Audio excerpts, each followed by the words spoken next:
I really hate admitting this, but this thought continuously crosses my head, and I face it for what it is.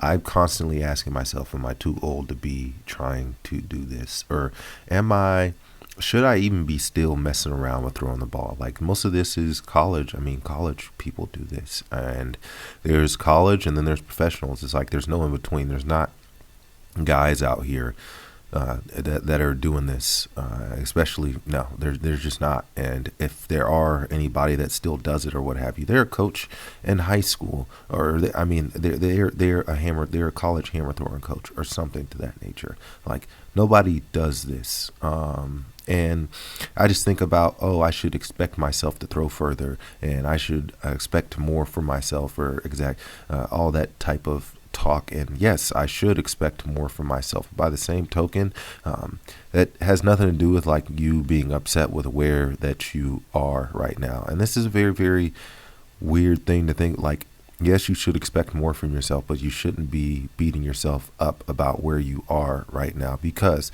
at the very, very end of the day, and I try to think about it this way, if I had thrown far already, I wonder if I would be satisfied, and if I would still be throwing right now. Or and far is very an extreme relative point to say anything. Far is extremely relative. But what if I had thrown a good distance already, right? What if I had thrown a good mark?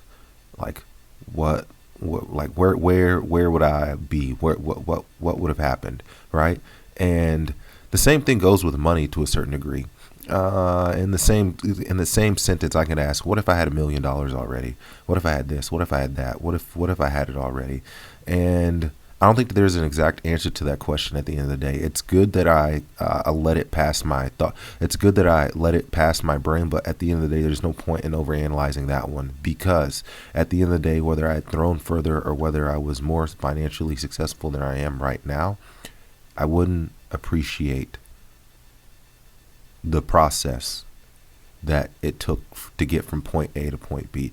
And I think that that's probably like and that's a very, very American thing, or that's a very, very, I won't say American, that's a very, very modern day society, is that you can't appreciate where you're at right now, and like just be thankful for, and just try to enjoy the moment. Like, try to enjoy taking and not think about, I mean, it's so easy to get so caught up in the end destination. It's so easy to get caught up in the end destination, but like, what if you were there already, then what? Like, what would your mindset be? Would you still be hungry for it? Would you still want to go work out? Or would you get on the couch and would you start drinking beers, and like that'd be the end of, like, you would feel like you accomplished something, and you wouldn't want anything. Like, I think about it in those types of sections, and at the end of the day, my conclusion is I am where I am, and I should be thankful that I am still here. Number one, that I'm still alive. Number one, I should be thankful for that. But then number two, I should be thankful for the journey.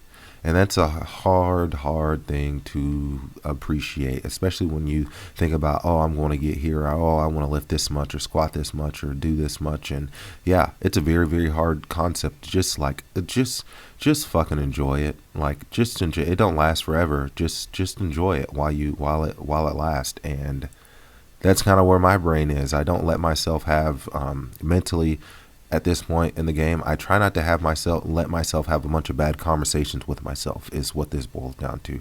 I try to make, especially when you're out there by yourself and just thinking about things, I try not to let those thoughts linger too long and let them eat away at me, if you will, because, hey, I had a completely different, at the very, very end of the day, I had a completely different circumstance than X thrower or Y thrower or A thrower. I had it completely and dealt with 100 different things that probably A and B and C thrower probably didn't deal with. Like, and there's things that A, B, and C thrower dealt with that I didn't deal with, probably, more than likely. And maybe I will deal with that stuff one day, or maybe I won't, or what have you, or maybe it'll just be different. And it's a hard thing to come to appreciate that.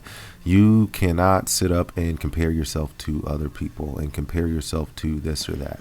Like, you really can't. I think that it's a good idea to keep in mind that you are trying to compete with yourself, number one, and then you want to compete with your competitors. And it's a good train of thought to make sure that to try to push yourself to get to the point where you were competitive. Obviously, I think that's that's the end goal. But by the same token, is in order for you to be competitive, you compete with yourself every day, and and I will say that that's how this works in this sport, at least. In other sports, it's a little bit it's a little bit different or whatever. Like football, you're constantly competing with somebody else or what have you. But with training, with even the solo grinding sessions, you are constantly in competition. It's a 1 versus 1 competition. Like it's a you do the right things every time or what have you. And then once you get to the competitions, then you can think about competing with other people or what have you. I think that there's a time and place for that. Obviously, there is, but. It starts with you competing with yourself and pushing yourself every day to be the best that you can be. So, yeah, these are tough conversations that I've had. It's crossed my mind all the time. So I let it pass. I let it cross my mind, and I let it pass. I don't give it too much energy because. Even if you were there, then you would say, then what? At the very, very end of the day, and that's just the end of that. It would be like, then what? Then what? So, and that comes with a whole another set of circumstances. So, anyways, took some throws today. Still a little chilly outside, but I'm not complaining. Still a little chilly outside. Still took some tosses. This kind of fell apart at the end. I'm going to have to go back and look at, maybe I just got cold. Who knows? I'm kind of got wonky at the end. But for the first time in a long time, I have some weight room action.